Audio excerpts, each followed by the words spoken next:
of information. The Atlantic has now released the entire signal chat among senior national security officials of the United States of America. It shows that U.S. Defense Secretary Pete Hegseth provided the exact timings of warplane launches and when the bombs would drop before the men and women flying those attacks against Yemen's Houthis this month on behalf of the United States were airborne. Now, this disclosure follows 2 intense days during which leaders from US President Donald Trump's intelligence and defense agencies have in fact struggled to explain how details wound up on an unclassified signal chat which included the editor-in-chief of The Atlantic, Jeffrey Goldberg.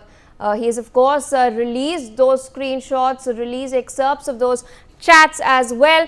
What was interesting is that Mike Waltz has now taken the fall for this, as he's the one who added Jeffrey Goldberg into the signal chat. There were about 19 members in that entire chat group, and of course there were senior officials and their representatives who were present, including that of J.D. Vance, Tulsi Gabbard, Pete Hegseth, Mike Waltz as well. My colleague Aditya Wadhwan joins us on the broadcast to share more details.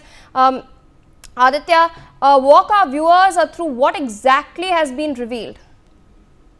Well, absolutely. As you rightly pointed out, that it was a common WhatsApp group, where the sensitive information as to when will US strike the Yemen, Houthis in Yemen with bombs. And, accidentally, the editor-in-chief of the Atlantic magazine was also in that group, and it was sent that classified information, that secret information was sent in that group where he also saw that information. And after that, there have been a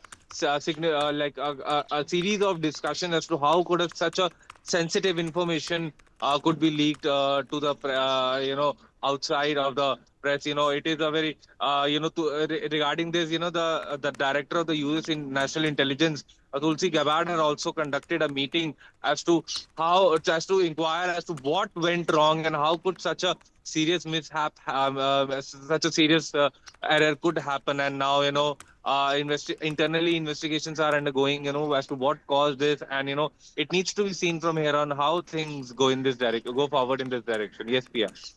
All right, Aditya, thank you so much for joining us this morning, sharing all those details. We will continue to track developments from across the country and the world. Stay tuned for more on NewsX.